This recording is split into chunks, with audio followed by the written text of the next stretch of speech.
Let's get right into it. Number 7. Because I said so. Ah, yes, the royal decree of parenting. Because I said so.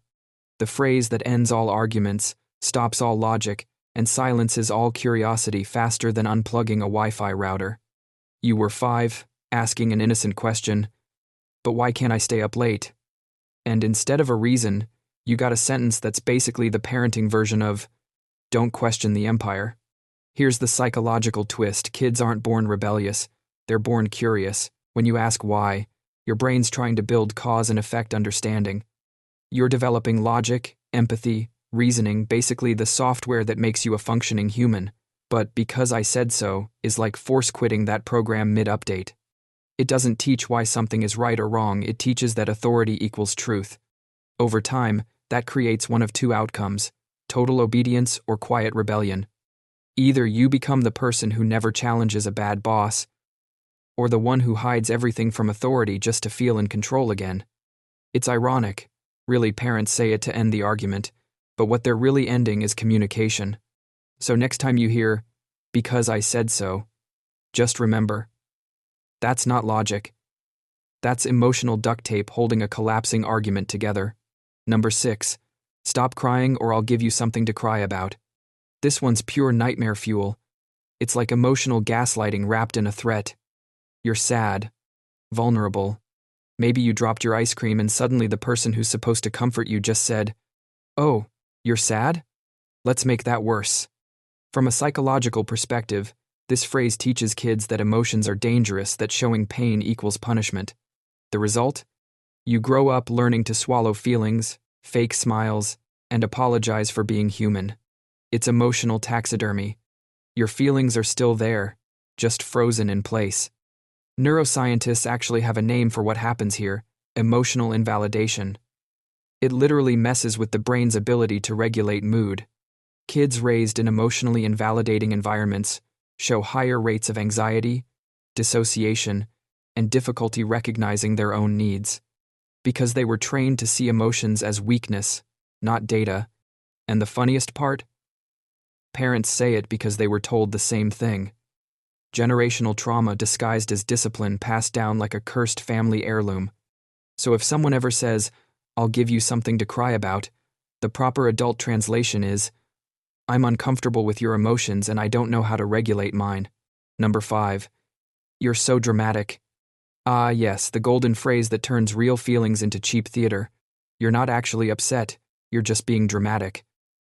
Because apparently, emotions are only valid when they fit someone else's comfort level. When parents label emotional expression as drama, what they're really doing is teaching you to self-edit your humanity. Kids start thinking, if I show too much, people won't like me. So they learn to tone it down, suppress, or bottle up until it explodes later as anxiety, perfectionism, or that weird habit where you apologize for crying alone. From a developmental standpoint, being told you're too dramatic interrupts something called emotional differentiation. Your brain's process of learning to label feelings accurately. You start misnaming your emotions just to stay acceptable. Sad becomes tired. Angry becomes fine. And when you finally break down one day, you'll hear that voice in your head whisper, "You're overreacting." Spoiler alert, that voice isn't yours. It's an echo of someone who didn't know how to handle your intensity. So no, you weren't dramatic. You were honest. The real drama is pretending you're fine when you're absolutely not. Number 4. Why can't you be more like your brother? Ah, the classic comparison. Nothing like pitting children against each other to build lifelong resentment and a mild inferiority complex.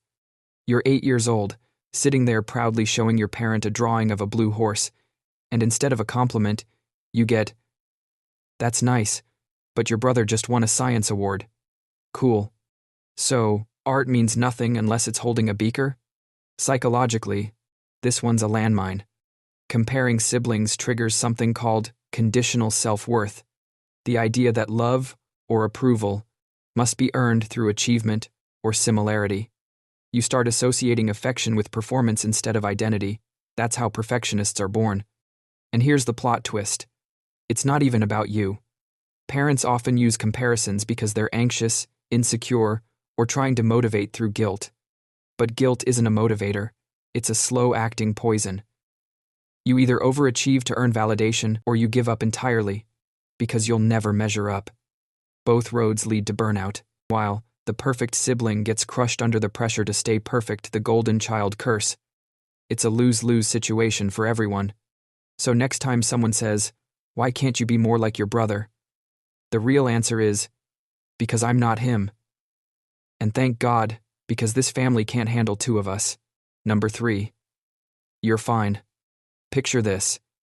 You fall, scrape your knee, tears well up, and someone immediately says, "You're fine." Oh good, thank you.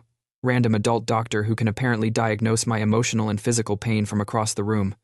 This phrase might sound harmless, but it's psychological sandpaper. It teaches kids to distrust their own feelings, to second-guess what pain feels like. Over time, that becomes emotional dissociation. When something hurts, your first instinct is to say, "It's fine," even when it's not. Research in developmental psychology shows that kids need validation more than reassurance. "You're fine" skips validation entirely. The correct human reaction is something like, "That looks like it hurt, but you'll be okay." One recognizes the feeling, the other steamrolls it. And it doesn't stop with scraped knees.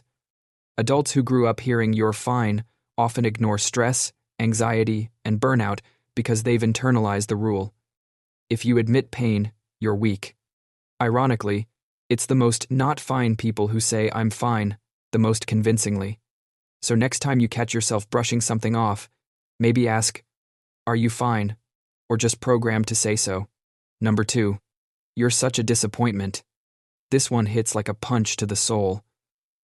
Forget grounding or timeouts, this is emotional napalm. "You're such a disappointment" doesn't correct a behavior, it rewrites identity. It tells you not that you did something bad, but that you are something bad. From a psychological standpoint, this creates a deep rift in something called self-concept. Your internal sense of worth and stability. It replaces, "I made a mistake" with, "I am a mistake." The result? Chronic shame. That low-level hum of self-loathing that sticks around like emotional tinnitus. Parents say it when they're hurt, angry, or scared. But the damage lasts long after their mood passes. Shame is sticky. It wires your brain to expect rejection and failure even when you're succeeding. You start sabotaging opportunities because deep down, you still think you're not good enough. Ironically, kids labeled disappointments often grow into adults who overachieve just to prove their worth, a lifelong performance review for a job they never applied for. So yeah, maybe you didn't get straight A's or become a surgeon.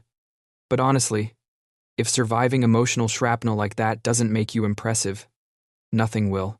Number 1. I gave you everything. And here it is, the grand finale of parental guilt trips. I gave you everything. The sentence that sounds noble but feels like a tax audit for existing. It usually drops during an argument, like an emotional nuke. "After everything I've done for you." Translation: You're not allowed to disagree with me, because I changed your diapers once. Here's the reality check: parenting is a responsibility, not a transaction. Kids don't owe their parents emotional debt for being raised. That's literally the baseline of the job description. But when this phrase gets weaponized, it flips the script. Love becomes conditional, and gratitude becomes guilt. Psychologically, this breeds something called guilt-based attachment, where affection and self-worth are tied to pleasing others. You start believing that love has a price tag. You over-apologize, over-give, and over-explain, terrified of being seen as ungrateful. The worst part? It makes you scared to have boundaries. Because boundaries feel like betrayal when you were taught that sacrifice equals love.